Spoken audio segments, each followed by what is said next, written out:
With their newfound ability to walk and constantly building on their communication skills, your baby is developing at a mind-boggling rate. And while toddlers do a whole lot of exploring and experiencing on their own, parents getting involved in this journey is essential to a young baby's holistic development. Hi parents, this is Isha. And this is Aruja.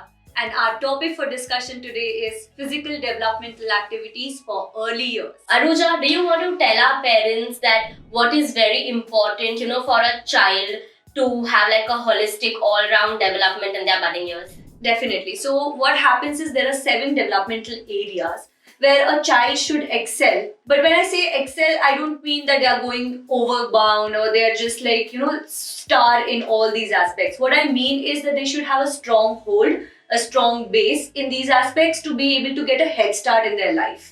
Right. You want to take our parents through what these 7 areas of development are? Definitely. So what our parents are supposed to do is focus on these 7 areas and involve the children in these activities which focuses on these 7 areas. For example, first is personal, social and emotional development, which is being able to become aware about themselves, about the social gathering around them, the society, also about their emotions, which is very important aspect. So playing some activities, playing some games around this is very important. So is physical development, which is gross motor skills and fine motor skills. So how are they developed? Children automatically get very active physically. So parents just require a small push for them to be able to develop on these skills more. Then comes your language and communication. So how will a child communicate to the people? What happens in language and communication is the child being able to articulate their thoughts, to be able to communicate. Some activities which involves them to go beyond their comfort level in this aspect. Then your literacy. So literacy is like a head starter for schools. So reading, writing, not only just reading and writing, but to be able to understand what they are getting, remember it. So all this come under literacy. Then comes your creative. Creative expression is very important. So one part of our brain is triggered by these creativity, letting them play with things, letting them play with material, letting them go beyond and think out of the box with their imagination and visualization. But then when that part of the brain is covered, next comes your mathematical and logical kind of brain. So that is also very important. And for a lot of parents feel that mathematics is something that comes only after school, which is not true. And it starts from basic things like measurement, space, being aware of the space, Right. being aware of shapes. So that is also a good head starter.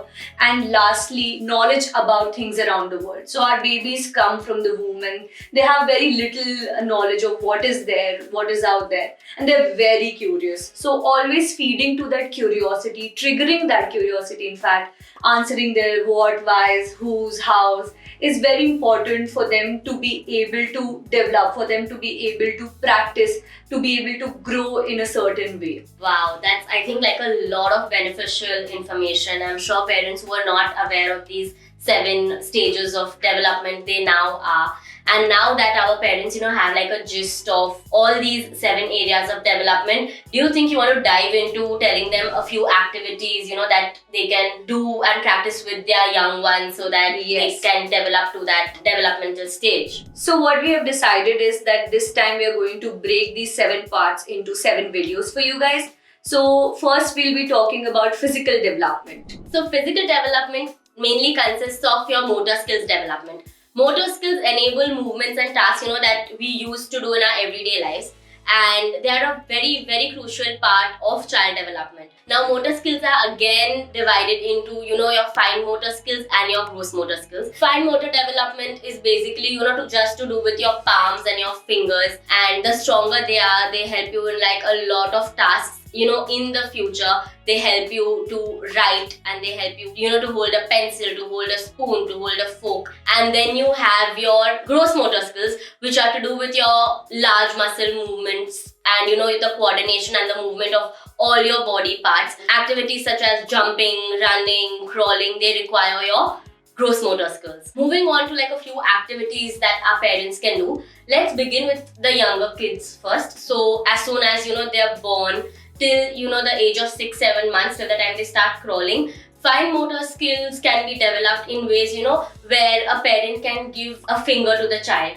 So the child will just like grasp it and then maybe will not leave it. And that strength develops over time. So even if you give them your finger, you give them an object, they will grasp that object, and then you move that object from one side to the other side. So the child will try its best to not leave that grasp. Yes. Another way of doing this is while your child is laying on their back or laying on their tummy time, you can just hang these objects, hang pieces of paper from the top, so then they're going to like go out and reach for those objects, and again they're going to like use their entire palm muscles. Right. For elder who are like almost a year, maybe 2 or 3, so for them you have like a lot of activities that can cater to their fine motor skills. Maybe one of them can be scissor spaghetti. So you just boil like a packet of spaghetti. If you want to make it more fun, you can add like food coloring to it. So you boil that, you cool it, and you give it to the kids. Right. So what they're going to do is they're going to squash it, or maybe for older kids who have started using their scissor skills and their pincer grip,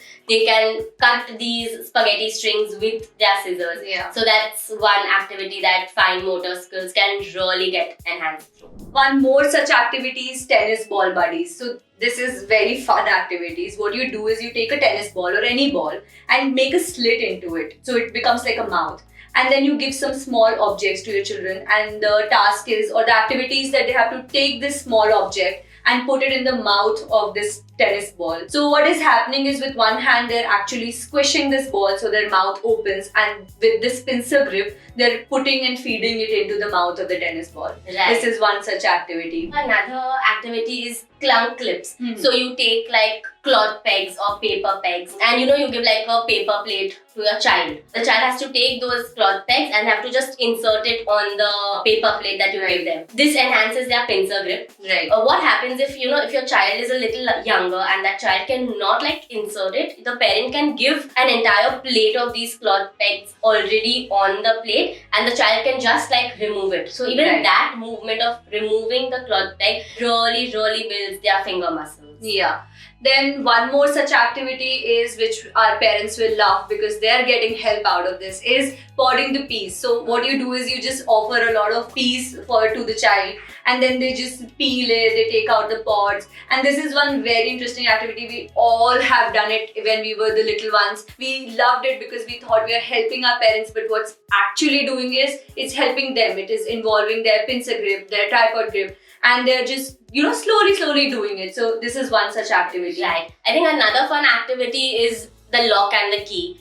Kids really enjoy doing it. So if you have like door lock, so you simply just give like a lock and a key to your child, ask them to unlock the lock and lock it back, or just give them a key and access to one of your cupboards or one of your main doors in the houses, and they can enjoy using it. And this also enhances their tripod grip, because the way of inserting the key in the lock and then turning your entire palm in order to open the lock really boosts their muscles. Yes, and I think very similar to this, there are 2 more such activities. One is nuts and bolts. Similar way, you just give them some nuts and then let them unscrew them. And similarly, if you don't want to go into such a hassle of giving them a lot of equipments, you can just hand them some water bottle, let them cap them, uncap it. And this is again something that really boosts their fine motor skills. One more that I can think of, which again was one of my favorite because I used to see my mother doing, and then I would jump up and be like, I'll help you, is threading. So take a needle. It doesn't have to be a sharp needle. There are a lot of plastic needles which is safe for a child. You can use that and ask the child to insert the thread into that space. Again, something that plays with their fine motor skills, but very important activity for your child. I think to add on to this, if parents are hesitant in giving needles to their child, you can just take like a piece of paper, or you can just take in a piece of cloth with holes in it, or simply we get those colanders that we use in the kitchen which have like a lot of holes in it. So you can just give that and give like a thread to the baby, and the baby can keep inserting it from one end and keep removing it from the other end. Right. So that's another alternate to the needle threading activity. One more activity that we have in our mind is Play-Doh. So everybody have Play-Doh at their home. So what you do is you take some clay and let your child just build anything out of it. So what they're doing is they're pulling apart the clay, they're squeezing it, they're Right. trying to build shapes with it. And again, all their hand, wrist muscles are being used in this. So this was all about fine motor skills. Isha, do you want to shed some light on gross motor skills now?